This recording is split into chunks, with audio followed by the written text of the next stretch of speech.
కొరీలు పెట్టడం, ఆంక్షలు పెట్టడం, కోతలు పెట్టడం, ఎన్ని మాటలు అన్నారు అన్నాడు.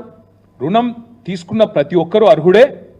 రుణం కనుక మీరు తీసుకోకపోతే అర్జెంటుగా తెచ్చుకోండి, పరుగున బ్యాంకు పోండి, తెచ్చుకొని 2 లక్షలు తెచ్చుకోండి, నేను చేస్తా అన్నారు. కానీ వాస్తవం ఏంటి ఈరోజు? ఇవాళ వాస్తవం ఏంటి అంటే ఈరోజు పేపర్లు ఇది రాస్తున్నాయి. ఇది మా పరకాల, మా ఎక్స్ఎమ్మెల్యే ధర్మారెడ్డి గారు ఇక్కడే ఉన్నారు. పరకాల నుంచి ధర్మారెడ్డి గారు తెచ్చింది ఇది, అక్కడి లోకల్ పత్రిక. మేము కూడా ఉన్నామని మమ్మల్ని గుర్తించండి అంటూ అదే ఈనాడు పేపర్ మళ్ళీ ఒక పెద్ద రైటప్. మమ్మల్ని గుర్తించట్లేదు, ఆంక్షలు పెట్టి కట్ చేస్తున్నారు అంటూ వాళ్ళ బాధలు రైతుల ఫోటోలతో సహా బాదావత్ కిరణ్ కుమార్ ఇంకా చాలామంది వివరాలు, ఎంతమందికి అయింది రుణమాఫీ, ఇంకెంతమందికి కాలేదు అంటూ మేమున్నామని గుర్తించండి అంటూ రైతులు ఒకవైపు ఇట్లా వాపోతున్నారు. ఇంకొకటి ఇక్కడ విచిత్రం ఏంటంటే రుణమాఫీ ఇప్పుడు చూస్తే లెక్కలు చూస్తే ఉద్యోగికి కట్ రుణమాఫీ, పెన్షనర్కు కట్, ఇన్కమ్ ట్యాక్స్ కట్టిన వాళ్ళకు కట్, రేషన్ కార్డు లేకుంటే కట్. ఇవన్నీ చెప్పినరా ముందు? ఏవీ లేదు.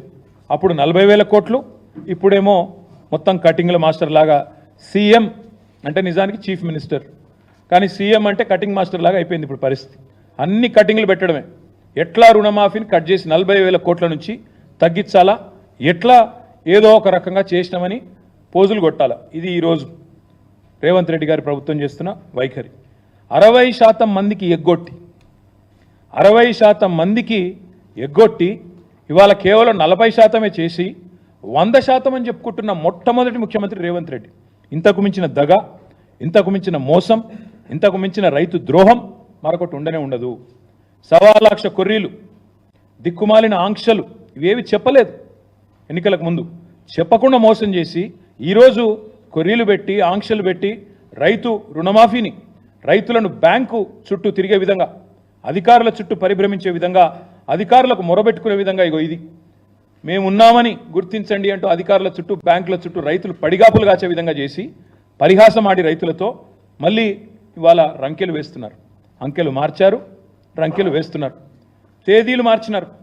మొదలు డిసెంబర్ 9, తర్వాత 15 ఆగస్టు, ఇవాళ 15 ఆగస్టు పోయింది, ఇవాళ 16 ఆగస్టు. అందుకే మేము కూడా వెయిట్ చేసినాం.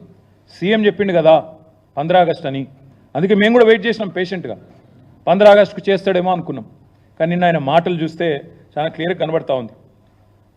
మార్పు మార్పు అన్నారు, రైతన్నల్ని మొత్తానికి ఏమార్చారు. ఈరోజు పరిస్థితి ఏంది? అసెంబ్లీ ఎన్నికలకు ముందు ఓట్లకు ముందేమో మొదటి మోసం, లోక్సభ ఓట్లకు ముందేమో దేవుళ్ళ మీద ఓట్లు పెట్టి రెండో మోసం, కేసీఆర్ మీదనేమో ద్వేషం, సకల జనులకు మోసం. ఇది ఓవరాల్గా చూసినట్టయితే ఈ ప్రభుత్వం యొక్క పాలన.